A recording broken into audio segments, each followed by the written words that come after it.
Hi friends, ఇంట్లో మిగిలిపోయిన అన్నంతో 5 మినిట్స్లో పులిహోర ఎలా చేయాలి వీడియోలో చూద్దాము. వీడియో అయితే చాలా యూస్ఫుల్గా ఉంటుంది. మనకి చాలాసార్లు రైస్ అనేది వేస్ట్ అవుద్ది. మనం కూడా టైం లేక దాన్ని పడేస్తూ ఉంటాము. కానీ సింపుల్ చిట్కాతో మనం అయితే 5 నిమిషాలు ఇలా పులిహోర తయారు చేసుకోవచ్చు. టేస్ట్ అయితే చాలా బాగుంటుంది. వీడియో అయితే లాస్ట్ వరకు చూడండి. చూసి లైక్ చేసి సబ్స్క్రైబ్ చేసుకోండి. మన ఛానల్ చూస్తున్నారు కానీ ఎవరు లైక్ చేయట్లేదు, సబ్స్క్రైబ్ కూడా చేసుకోవట్లేదు. ప్లీజ్ సపోర్ట్ చేయండి ఫ్రెండ్స్. ఇలా సపోర్ట్ చేస్తే మంచి మంచి వీడియోస్ మీకు పెడతాను. ఇంకా ఫస్ట్ అయితే మనం తాలింపు కావాల్సిన అవన్నీ తీసుకోవాలి. పసుపు, నిమ్మకాయ, పోపులు, అల్లం, కరివేపాకు, మిగతావి. ఫస్ట్ అయితే వేరుశనగ గుళ్ళు వేసుకోవాలి. వాటిని బాగా వేయించుకోవాలి. తర్వాత అయితే పచ్చిమిర్చి వేయాలి. పచ్చిమిర్చి వేసిన తర్వాత కలుపుకోవాలి.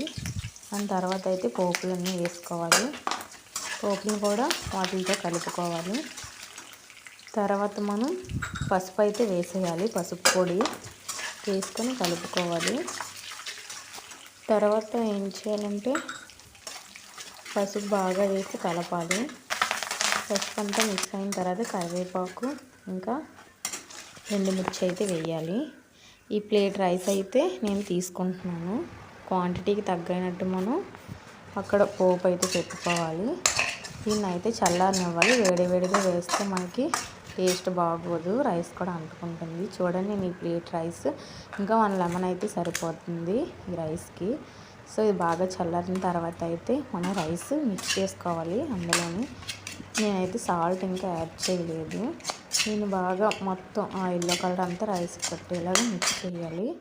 మిక్స్ చేసిన తర్వాత మనం ఇందులోని సాల్ట్ని అయితే యాడ్ చేయాలి. స్టార్టింగ్లో సాల్ట్ యాడ్ చేస్తే ఎక్కువైపోద్ది. అందువల్ల మనం ఏం చేయాలంటే ఎండింగ్లోనే యాడ్ చేసుకోవాలి. మన రైస్కి తగ్గినంత సాల్ట్ అయితే వేసుకోవాలి. వేసుకున్న తర్వాత ఒకసారి దీన్ని బాగా మిక్స్ చేసుకోవడమే. మిక్స్ చేసుకున్న తర్వాత అయితే మనం ఒక లెమన్ పెట్టుకున్నాం కదా, ఆ లెమన్ అయితే సరిపోద్ది. సాల్ట్ వేసాక లెమన్ ఎప్పుడు వేయాలి, అప్పుడే ఆ తడికి బాగా పడుతుంది రైస్కి. నీట్గా కలుపుకోవాలి మొత్తం రైస్ని. చూడండి ఎంత కలర్ఫుల్గా ఉందో. రైస్ అయితే వేస్ట్ అవ్వకుండా ఇలా చేసుకోవచ్చు. నేనైతే టేస్ట్ చూస్తున్నాను. బెండకాయ కర్రీ ఇంకా ఆవకాయతో అయితే నేను టేస్ట్ చేస్తున్నాను. పులిహోర అయితే చాలా బాగా వచ్చింది. కొంచెం కర్రీ, ఆవకాయ ఇంకా ఆ పచ్చిమిర్చి, ఆ పలుకులు పెట్టుకొని తింటే చాలా టేస్ట్గా ఉంది. Bye bye. సబ్స్క్రైబ్